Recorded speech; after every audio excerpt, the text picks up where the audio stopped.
তুমি কি তাদের কথা জানো না, যারা মৃত্যু ভয়ে নিজের ঘর বাড়ি ছেড়ে গিয়েছিল? তাদের সংখ্যা ছিল হাজার হাজার। তখন আল্লাহ তাদের বলেছিলেন, তোমরা মরো। পরে তিনি তাদের জীবিত করলেন। আল্লাহ মানুষের প্রতি সবসময় অনুগ্রহশীল, কিন্তু অধিকাংশ মানুষই শুকরগুজার নয়।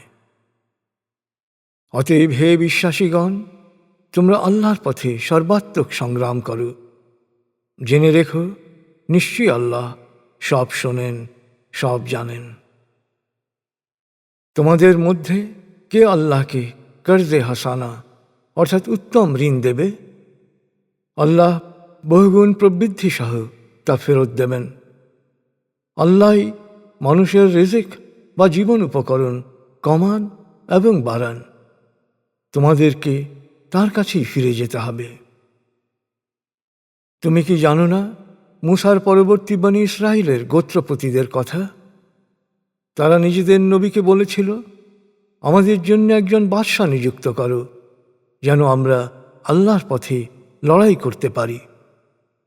সে বলল, লড়াইয়ের আদেশ দেয়া হলে তোমরা লড়াই করতে অস্বীকৃতি জানাবে না তো? তারা বলল, আমরা যেখানে সন্তান সন্ততি সহ জন্মভূমি থেকে বহিষ্কৃত হয়েছি, সেখানে কেন আমরা আল্লাহর পথে লড়ব না? কিন্তু কার্যত যখন তাদের লড়াই করার নির্দেশ দেয়া হলো, তখন মুষ্টিমেয় কয়েকজন ছাড়া সকলেই পালিয়ে গেল। আর আল্লাহ তার আদেশ অমান্যকারী প্রত্যেককে ভালো করেই জানেন। তাদের নবী তাদের বলেছিল, আল্লাহ তালুতকে তোমাদের বাদশা নিযুক্ত করেছেন।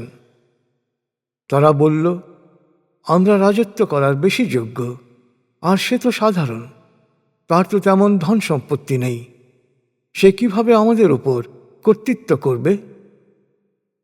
নবী বলল, আল্লাহ তাকে মনোনীত করেছেন, আর তিনি তাকে শারীরিক, মানসিক ও বুদ্ধিবৃত্তিক শক্তিতে সমৃদ্ধ করেছেন। আল্লাহ যাকে ইচ্ছা রাজত্ব ও কর্তৃত্ব দান করেন। আল্লাহ প্রাচুর্যময়, মহাজ্ঞানী।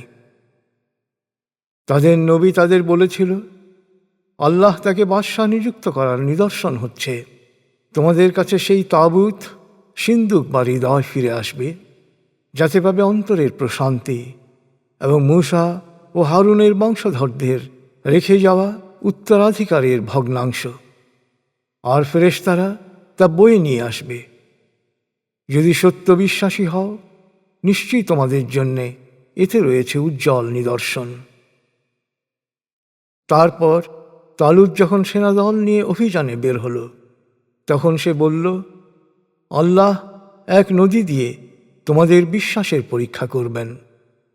যারা নদী থেকে পানি পান করবে তারা দলচ্যুত হবে, আর যারা পানি পান থেকে বিরত থাকবে তারা আমার দলে থাকবে।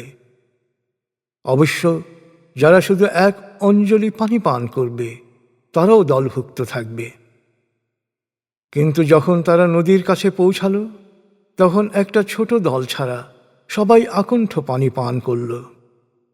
যখন তালুত ও তার বাহিনী নদী পার হলো, তখন আকণ্ঠ পানি পানকারীরা বলল, জালুত ও তার সৈন্যবাহিনীর বিরুদ্ধে যুদ্ধ করার মতো শক্তি আজ আর আমাদের নেই।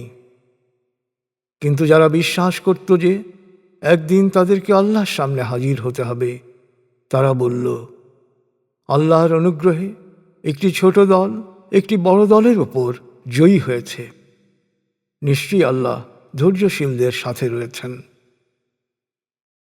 জালুত ও তার বিশাল বাহিনীর মুখোমুখি হওয়ার পর বিশ্বাসীরা প্রার্থনা করল, হে আমাদের প্রতিপালক, আমাদের ধৈর্য দাও, আমাদের পদক্ষেপকে সুদৃঢ় করো এবং সত্য অস্বীকারীদের ওপর আমাদের বিজয়ী করো। আল্লাহর অনুগ্রহে তারা সত্য অস্বীকারীদের পরাজিত করল। দাউদ জালুতকে নিধন করল। আল্লাহ তাকে রাজত্ব ও হিকমা দান করলেন বিবিধ বিষয়ের জ্ঞান। এভাবে আল্লাহ যদি মানুষের একটি দলকে অন্য দল দিয়ে প্রতিহত না করতেন, তাহলে অনাচার পৃথিবীকে পুরোপুরি বিপর্যস্ত করে দিত। কিন্তু আল্লাহ মানুষের প্রতি অতি অনুগ্রহশীল। হে নবী, এসবই আল্লাহর বাণী যা তোমার প্রতি নাজিল হয়েছে সত্যের নিদর্শন হিসেবে, আর তুমি নিশ্চয়ই রসূলদের একজন।